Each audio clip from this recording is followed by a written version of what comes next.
Teacher confiscated my daughter's insulin because no snacks in class. Throwaway account because other parents at our school know my main.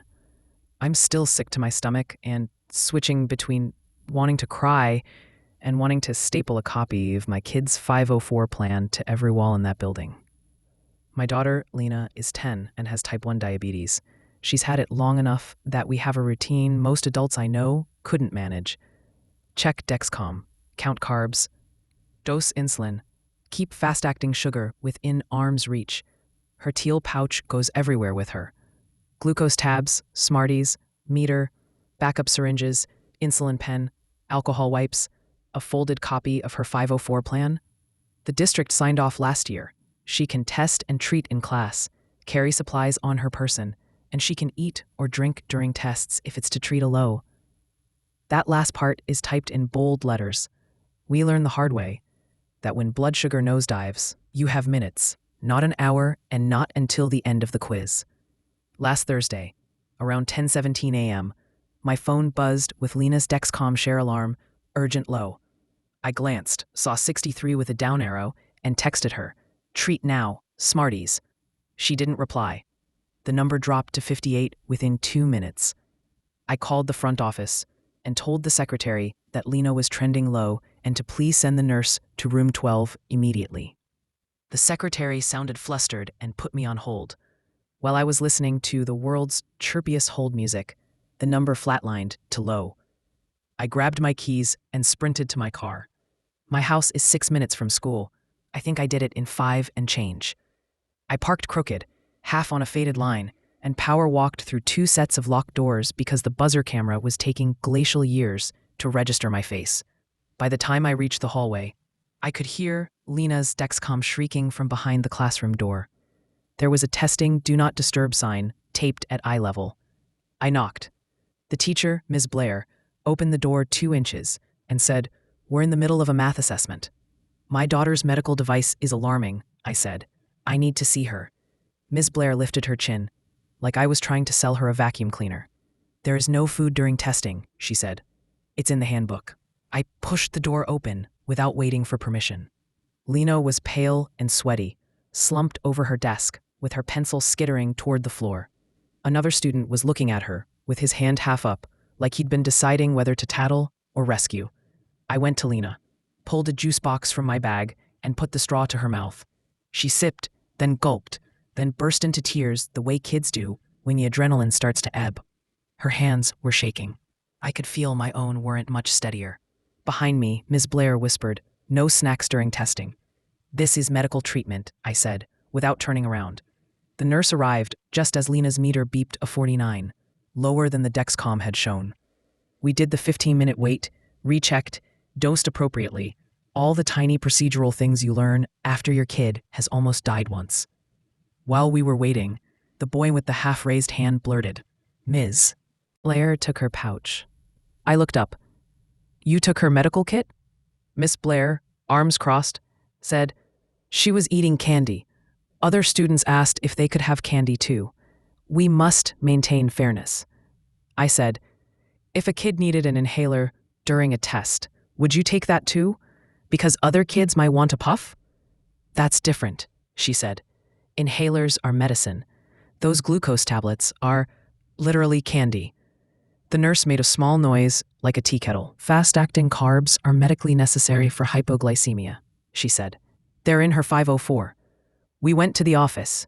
The nurse brought us to a room with 2 chairs and a poster about washing your hands for as long as it takes to sing happy birthday.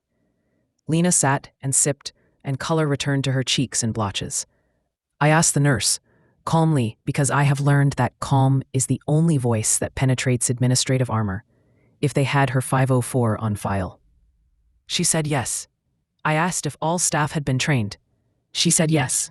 I asked if anyone had explained to Miss Blair that no food during testing doesn't override life-saving medical action.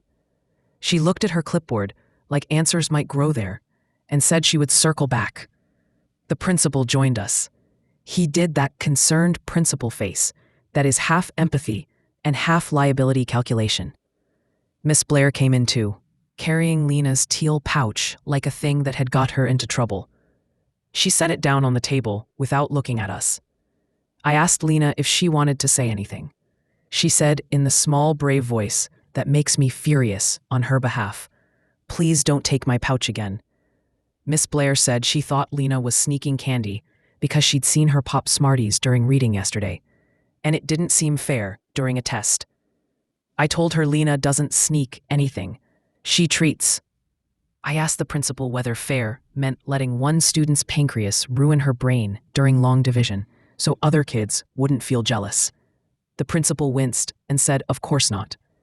The nurse explained, again, that a low left untreated can cause confusion, seizures. Worse, Miss Blair said, "Well, we can make up the quiz during lunch." "No," I said. "There will be no penalty for treating a medical emergency. That's in the plan." I slid the printed 504 across the table and pointed to the line in bold. I also asked for a written memo to all staff, clarifying that students with diabetes can carry and use their supplies in class, during testing, assemblies, and field trips, that no food policies do not apply to treating lows, and that confiscating supplies would not happen again. Then I asked for an apology to Lena. To the principal's credit, he didn't argue. He apologized on behalf of the school and looked at Miss Blair, who swallowed and apologized to Lena. It was stiff, but it was there. I thought that might be the end. It was not. That evening, a PTA mom sent me a screenshot from Miss Blair's private Facebook. Question for fellow educators. What do you do when a parent barges into your room during a test and gives a kid sugar? Policies exist for a reason. No names, but it doesn't take Sherlock to know which parent and which kid. I sent the screenshot to the principal and the District 504 coordinator with one sentence. This is the culture you're fighting. Then I put my phone down and sat on the kitchen floor and let myself ugly cry for a full 60 seconds while the pasta boiled over. I try not to live in outrage. I try to be the adult I wish my kid always had, but the image of a teacher holding my child's pouch like a contraband snack would not leave my head. On Monday, I showed up early for the staff training they'd scheduled. The coordinator asked if I'd speak for 5 minutes as the parent perspective. I brought the teal pouch. I held it up and said, "I know it looks like candy. It is not a treat. It is a parachute. If sheer falls, we pull this ripcord. If it wrinkles your test schedule, that is fine. It's because my kid is alive to take the next test." I said it without drama, because the facts are dramatic enough. The gym teacher nodded so hard his whistle bounced against his chest. The librarian dabbed her eyes. Miss Blair avoided mine, which I decided to accept as step one. They updated Lena's 504 with bigger, bolder language. The nurse created a 1-page summary for substitute teachers and field trip chaperones.